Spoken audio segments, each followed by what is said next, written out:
And the next stage of our session will be a fireside chat.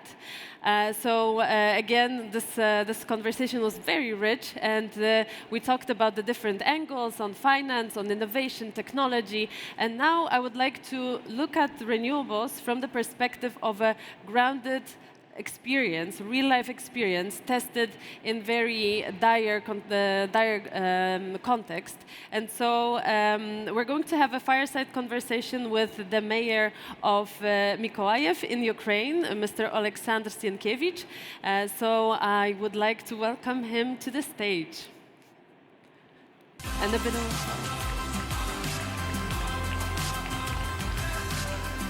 Hello. Great to see you today. I'm so happy that we have this conversation. I think I'm very privileged to have this conversation as well, and I'm looking forward to it. So first, I would like to maybe ask a more personal question. So you've been the mayor of Mykolaiv since 2015, is that right? 15. 15, right. yes. So what do you love about your city, and what comes to your mind when you think about your city? Well, first of all, I need to put you in context. Mykolaiv is a Ukrainian city which is situated on the south of Ukraine. It's a 500,000 city. The city that stopped the Russian invasion on the south of Ukraine. Because of that, our city got the title of City Hero. It's not about military personnel, but it's more about people's involvement, people of the city who stood up against the Russia. And our city was a city of shipbuilders. Actually, our city built all the aircraft carriers of Soviet Union, and more the biggest part of the warships which Russia uses against us, including the warship Moskva, which now feeds the fish in the Black Sea. This ship was also built in the city of Mykolaiv. So we built our future. We were second biggest port in Ukraine. We worked on about 39% of all the bulk cargoes of export in Ukraine. But now our port is closed because the Russia occupied the territory of the nearest Kherson region, which is the exit to the Black Sea. Now I'm thinking about the Russian invasion and the fact that, well, the war is the biggest test there is to the energy system. And I wonder, have you changed the way you think about energy and the way it serves people during that time? Well, first of all, Ukrainians are people who always are not happy with everything. We were not happy with our restaurants, services, roads, and everything. But then, because of the full-scale invasion, people went to Europe, to different countries, and they found that we had pretty good services, prices, and so on. So a lot of things you understand when you lose it. So as for energy, I mean, about all you people, you think it's like it's a part of our daily life, which we use every day and don't think too much about it. Energy is not about electricity, I mean about lights. It's about everything in our life. About water, heating, sewage water, and basically traffic lights. So if you don't have a lights and electricity, the city life stops. We think about the public transportation, its efficiency, and moving to the renewables. So people buy the buses with the batteries. But if there is no lights to charge them, what will be with the public transportation in the city? What will be with the trams, which need the electricity, metro stations, and so on? So it's all about the electricity, and it's all about the sources. The cheapest source in Ukraine is atomic nuclear power plants. So, but electricity is not about generation, it's also about the transportation. So if you generate the electricity, but you're unable to transport it, it's useless. That's why the biggest part of the electricity in Ukraine is generated by the power plants, but the electricity, so-called electricity balancing, is in the solar panel, like wind turbines, hydroelectric stations, and so on. So, but you can balance if your transportation is destroyed. Same thing with renewables, which we can speak about, and we can talk about the decarbonization, the green transition, but if the country that stands near you destroys the water hydroelectric station in a minute, which was built like many years, it's not about the decarbonization. If we speak about the attacks with the drone attacks on the wind turbines per purpose, it's also not about the decarbonization. So we need to think more about decarbonization, green transition, renewables, and resilience of the system. Like the whole system should be resilient, because you can review the war as a disaster, but there are also many disasters except the war, like hurricanes, floods, earthquakes, and so on. So now in Ukraine, as a European country, we test all those, how to make system resilient and livable, even in the times of disaster, such as war. I'm thinking about how important, or one of the main challenges of the war was to test the energy security of the city, right? I wonder how was your perspective on that, how it changed when it comes to energy security, and what role renewables play in that? I'm really curious, because there's, of course, this conversation happening right now about energy security in all of Europe, and those concerns about what actually will give us that security, because those very centralized systems seems to be the targets of aggression. So right. Do renewables respond to that? Sometimes we think that are we so stupid? We were so stupid to centralize everything. No, we not. We thought how to save energy, how to save details. And if you think about like a systems thinking, the system is more resilient and more, let's say, predictable when it has less elements. The less elements the system has, the more efficient it is. So when we centralize everything, we reduce the amount of elements, and we make system more simple but more vulnerable. Because destroying the one heating plant, which, like in the city of Mykolaiv, we had 2 heating supply companies. Like some couple of words about our climate. In summer, we have temperature up to 40, 45 degrees on the sun. In winter, we have -20, so we have to heat people. So we had like 2 companies. One is municipal, another one is a state-owned company, which produce the heating for our houses, the multi-apartment houses. The big one generates heat for 40% of all the multi-apartment buildings.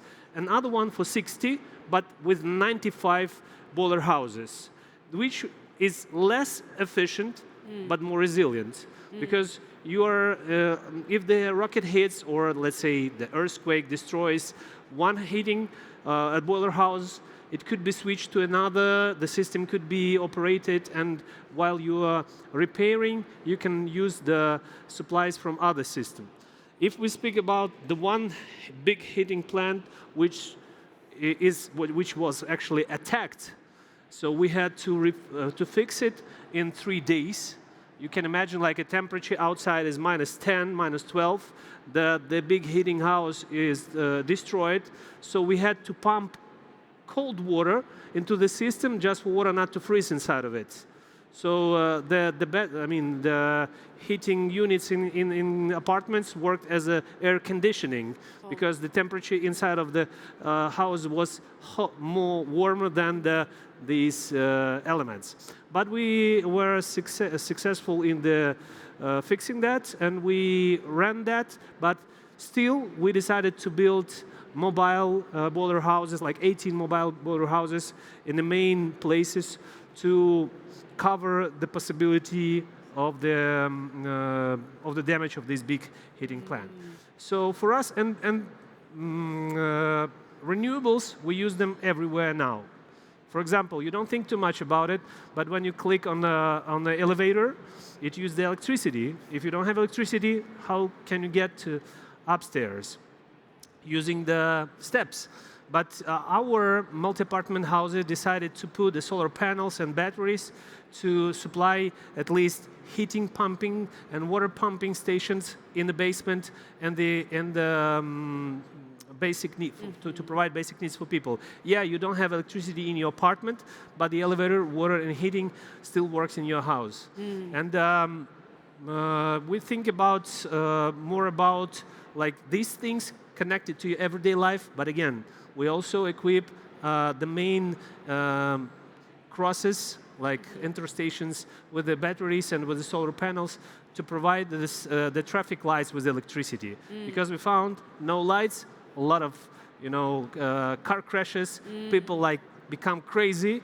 You don't have traffic lights, they forget about signs, they forget about everything, like no traffic lights. It's a matter of safety. Yeah, then. everyone like crazy. So I'm sure that same thing will be in Europe. So some basic needs, basic things that should be, how to say, predicted can be used from the experience of the Ukrainian cities. I'm actually wondering, you did make an analysis of how a centralized and decentralized system vary when it comes to their vulnerability, and I wonder what would be the best mix? Which of the options is actually more suitable? Can we even set one of those options as better than the other? Well, I need to also to remind one thing. Mykolaiv is a 500,000 city. Before the full-scale invasion, the consumption of the water was on the level of 160,000 cubic meters of water per day. 160,000. On April 12th, 2022, Russia destroyed the pipes that brought our fresh water from the biggest river in Ukraine, Dnipro, to the city of Mykolaiv. It's like 73 kilometers pipe, which was destroyed by them. Since that time, we live without the water supply from that river.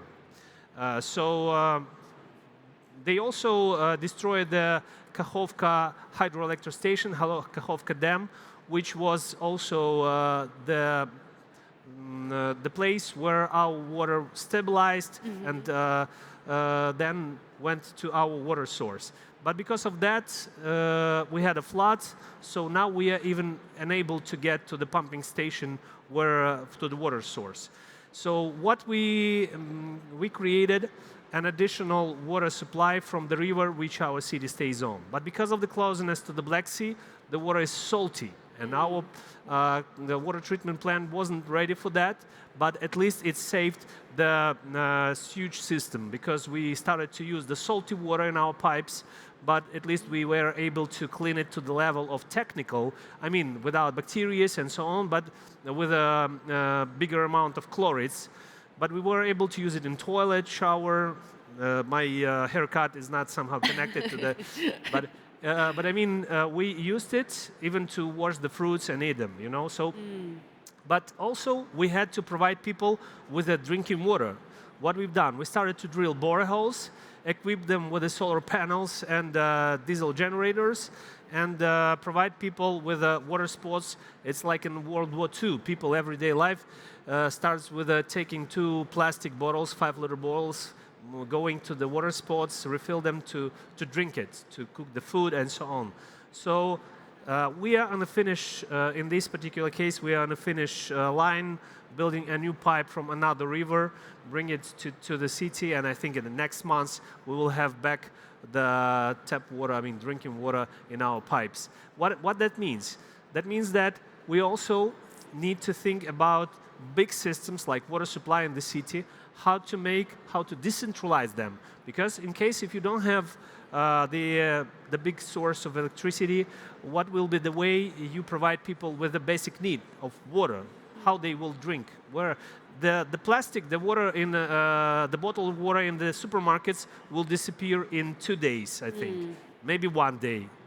So then, what will you do then? So the city management has to think about it, how to decentralize and how to announce, how to let people know where to go for the fresh water, how to get it, and how it works. So I mean, We think about renewables, but there always should be a plan B, because you know, all these pumping stations, all the heating pumping stations, they still work as a plan B on the diesel generators. But in a case of Mykolaiv, we, even in times of war, even in these times of disaster, we think about our Build Back Better principle, which we implement while the restoration. And we get this experience from our partners, Global Covenant of Mayors, Covenant of Mayors East, which we are the part of the city of them, our city, and we get the experience and the world trends to implement them even in times of war. That's actually two things I wanted to ask about your role at Covenant of Mayors, and then also about the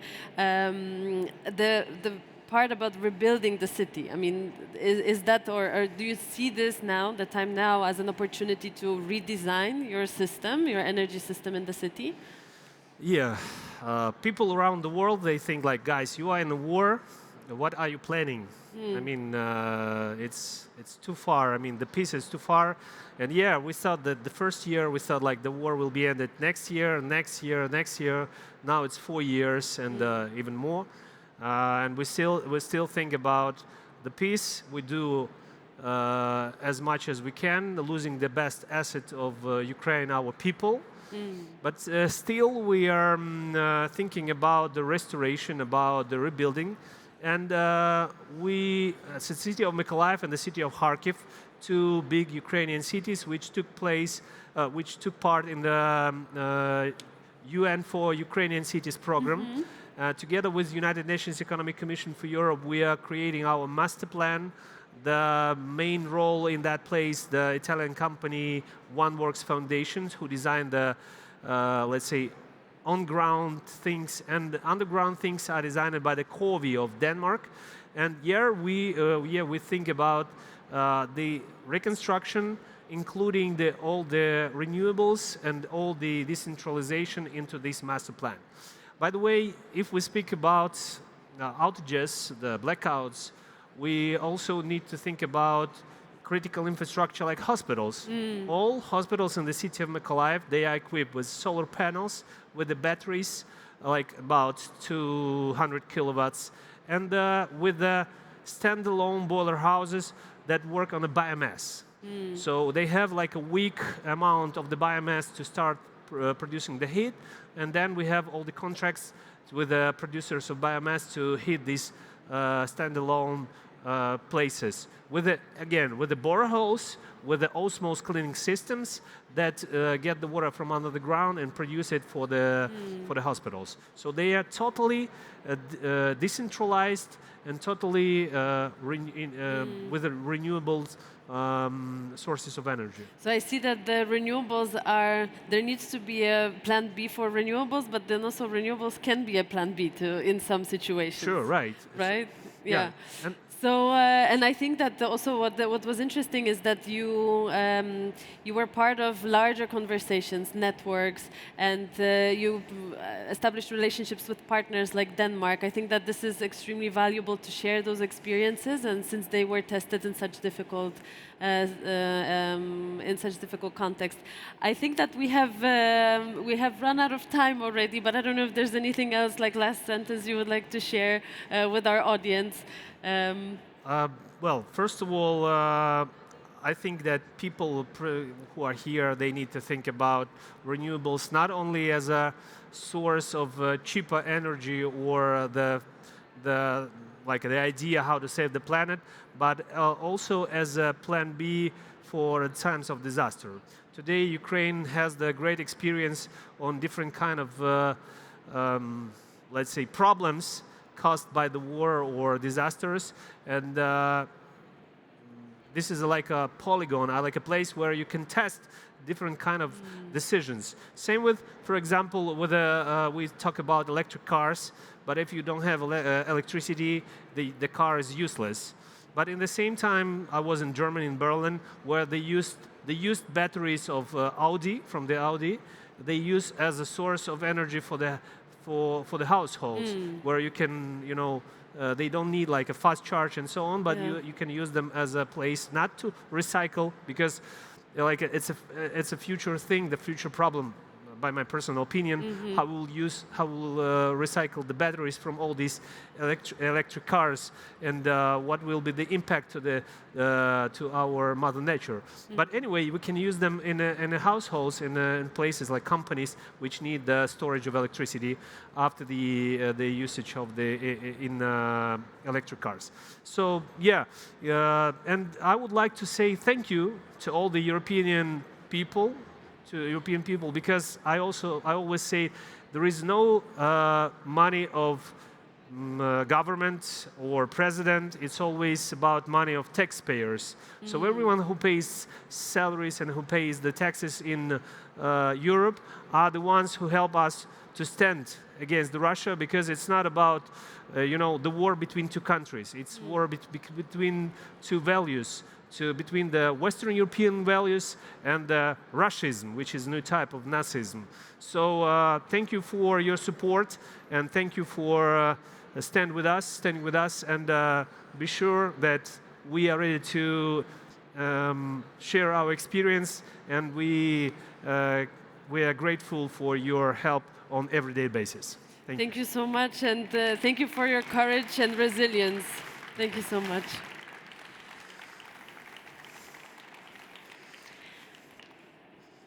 Thank you so much again for all of our speakers today. So we're arriving at the very end of our session. I hope that it was interesting, insightful, that you have learned something new. And I hope that what you could see during our panels, what you could hear, is that the energy transition is something beyond the technicalities, it's beyond technology only, it's beyond decarbonization even. This is actually an opportunity for us to build different systems that will serve us in a much better way. That will be energy will be affordable, secure, and accessible around the world. So I would like to again thank you all for participation. Thank you to our speakers, and I hope that you enjoyed the rest of the sessions. And I also hope, this is just the last point, that if we get this right, renewables won't just reduce emissions; they will actually transition our societies in much broader ways, as Perrine also mentioned earlier, that it can actually lead to a much broader change than just the technological one. So thank you all again. It was a pleasure, and see you.